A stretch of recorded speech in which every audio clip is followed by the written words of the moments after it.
حسد کرنے والوں کا انجام کیا ہوا کرتا ہے؟ حسد کرنے والے انسان ہمیشہ ذلیل و خوار ہوا کرتے ہیں۔ ایک حکایت ملتی ہے کہ شیخ ابو بکر اس کو روایت فرماتے ہیں کہ ایک بادشاہ کی بارگاہ میں ایک انسان روزانہ آیا کرتا تھا۔ ایک عام انسان بادشاہ کی بارگاہ میں روزانہ آیا کرتا تھا، اس سے تحفہ تحائف کے بارے میں سوال کیا کرتا تھا۔ بادشاہ اس کو انعام سے نوازا کرتا تھا۔ بادشاہ اس انسان کو انعام دیا کرتا تھا اس لیے کہ وہ انسان آنے کے بعد میں کہا کرتا تھا کہ بادشاہ آپ کا اقبال بلند رہے، اللہ نے آپ کو دولت سے نوازا ہے، میں غریب ہوں، بادشاہ مجھ پر اللہ کی دی ہوئی دولت میں سے کچھ خرچ کیجئے، اللہ آپ کو اور دولت سے نوازے گا۔ حضرات محترم برادران اسلام، بادشاہ نے جب اس کی اس گفتگو کو سنا، درد بھری گفتگو کو سننے کے بعد میں بادشاہ نے اس کو انعام سے نوازنا شروع کر دیا۔ اب اس انسان کا معمول یہ ہو گیا تھا کہ وہ روزانہ بادشاہ کی بارگاہ میں آتا تھا اور بادشاہ سے تحفے لیتا تھا، لیکن یہ سلسلہ جاری رہا، کچھ دنوں تک یہ سلسلہ چلتا رہا۔ اس بادشاہ کی بارگاہ میں ایک انسان اور تھا، اس کو حسد ہونے لگا کہ یہ انسان آتا ہے، ذرا سے وقت میں بادشاہ سے تحفے لے جاتا ہے، ذرا سی دیر میں بادشاہ سے دولت لے جاتا ہے۔ حضرات محترم، اس انسان کو حسد ہونے لگا، اس انسان کے اندر حسد کی آگ جلنے لگی، حسد کے شعلے دہکنے لگے۔ تو اس انسان نے بادشاہ سے کہا، اے بادشاہ، جس انسان کو آپ روزانہ تحفے دیتے ہیں، جس انسان کو آپ دولت سے نوازتے ہیں، کیا آپ نے کبھی اس کے معیار کو پڑھا ہے؟ کیا آپ نے کبھی اس کے اخلاق و آداب کو دیکھا ہے؟ حضرات محترم برادران اسلام، بادشاہ سے وہ انسان کہتا ہے کہ جس انسان کو آپ تحفے دیتے ہیں وہ نا آپ کے منہ کی بدبو محسوس کرتا ہے، وہ آپ کے چہرے کے سامنے اپنا چہرہ گفتگو کرتے وقت نہیں لاتا ہے، اس لیے کہ اس انسان کو آپ کے منہ سے بدبو محسوس ہوتی ہے، اور آپ ہیں کہ اس کو تحفوں سے نواز رہے ہیں، آپ ہیں کہ اس کو دولت سے نواز رہے ہیں۔ حضرات محترم، بادشاہ کہنے لگا کہ میں چلو کل اس کو دیکھوں گا وہ یہی کرتا ہے کہ نہیں کرتا ہے، یعنی مجھ سے گفتگو کرتے وقت اپنا منہ چھپاتا ہے کہ نہیں چھپاتا ہے رومال کے ذریعے سے۔ حضرات محترم برادران اسلام، اس انسان نے بادشاہ سے اتنا کہا، اور کہنے کے بعد میں جو انسان بادشاہ کی بارگاہ میں آتا تھا، تحفے لے کر کے جاتا تھا، اس کے پاس جاتا ہے، اس سے جا کر کے کہتا ہے آج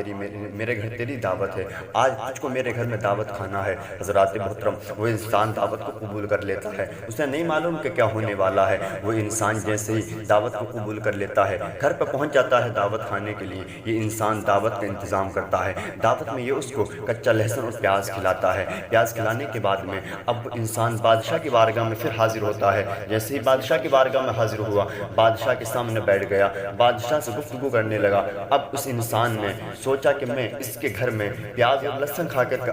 آ رہا ہوں کہ کہیں ایسا نہ ہو میرے منہ سے بدبو نکل جائے اور بادشاہ کے جو ہے کان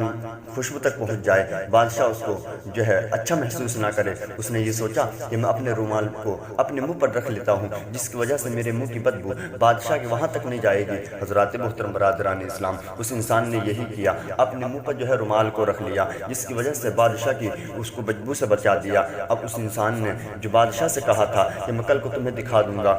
کہ وہ انسان آپ سے نفرت کرتا ہے کہ نہیں کرتا ہے، اب بادشاہ نے دیکھ لیا، ہاں یار یہ تو واقعی ہم سے نفرت کرتا ہے۔ بادشاہ نے ایک خط لکھ کر کے دیا، اس خط کو لکھ کر کے کہہ دیا کہ یہ فلاں بادشاہ کی بارگاہ میں لے جاؤ، فلاں شہر میں لے جاؤ۔ حضرات محترم برادران اسلام، یہ انسان خوشی خوشی لے کر کے چل دیا، اس نے سوچا کہ اس میں انعام لکھے ہوں گے، اس میں جو ہے تحفے لکھے ہوں گے۔ حضرات محترم برادران اسلام، یہ جا رہا تھا، راستے میں وہی انسان مل جاتا ہے جس نے اس کی دعوت کیا تھا۔ دعوت کرنے والا انسان جب اس کو مل گیا، اس نے پوچھا کہ کہاں جا رہے ہو؟ حضرات محترم برادران اسلام، اس نے کہا کہ بادشاہ نے یہ خط دیا ہے اور کہا ہے فلاں شہر میں چلے جائیے، فلاں بادشاہ کے پاس چلے جائیے۔ حضرات محترم برادران اسلام، وہ حسد کرنے والا انسان سوچنے لگا کہ اس بادشاہ نے ضرور اس میں کوئی نہ کوئی تحفوں سے نوازا ہوگا، کوئی نہ کوئی خط میں یہ لکھ کر کے دیا ہوگا کہ اس کو اتنی دولت دینی ہے، اس کو اتنا مال دینا ہے۔ حضرات محترم، وہ انسان بہت گریہ وزاری کرتا ہے اور اس انسان سے خط لے لیتا ہے،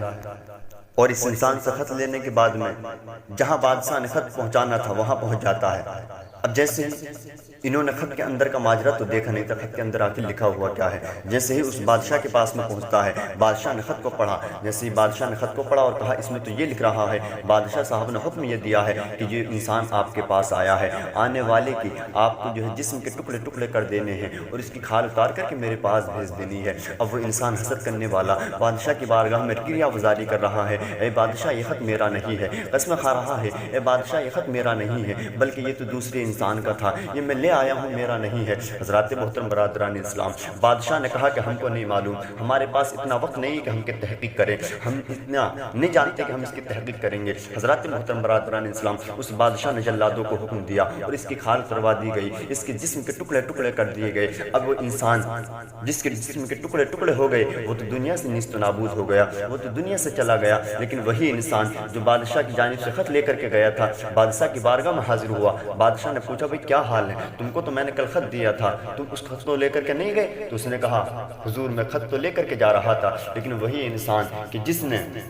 میری دعوت کی تھی وہ انسان مل گیا تھا اور اس نے جو ہے مجھ سے خط لے لیا تھا۔ حضرات محترم برادران اسلام، بادشاہ نے کہا میں ایک بات پوچھنا چاہتا ہوں، اور بات یہ ہے کہ کل جب تم میرے پاس آئے تھے تم نے اپنے چہرے پر رومال کس وجہ سے رکھا تھا؟ تو حضرات محترم اس انسان نے جواب دیا کہ بادشاہ کل جب میں آپ کے پاس آیا تھا تو میں آنے سے پہلے اس انسان نے میری دعوت کی تھی، میں اس کی دعوت کھا کر کے آ رہا تھا اور اس نے دعوت میں مجھ کو کچا لہسن اور پیاز کھلایا تھا، جس کی وجہ سے میرے منہ سے بدبو نکل رہی تھی۔ میں نے یہ سمجھا کہ کہیں بادشاہ کی جانب میرے منہ کی بدبو نہ چلی جائے، میں اس وجہ سے اپنے چہرے پر رومال کو رکھ لیا تھا۔ حضرات محترم برادران اسلام، تو بادشاہ نے کہا یہی ہوتا ہے حسد کرنے والوں کا انجام، یہی ہوتا ہے کہ اس خط میں یہ لکھ رہا تھا کہ جیسے ہی یہ انسان تمہارے پاس میں آئے اس کی جسم کے ٹکڑے ٹکڑے کر کر کے کھال میرے حوالے کر دینا۔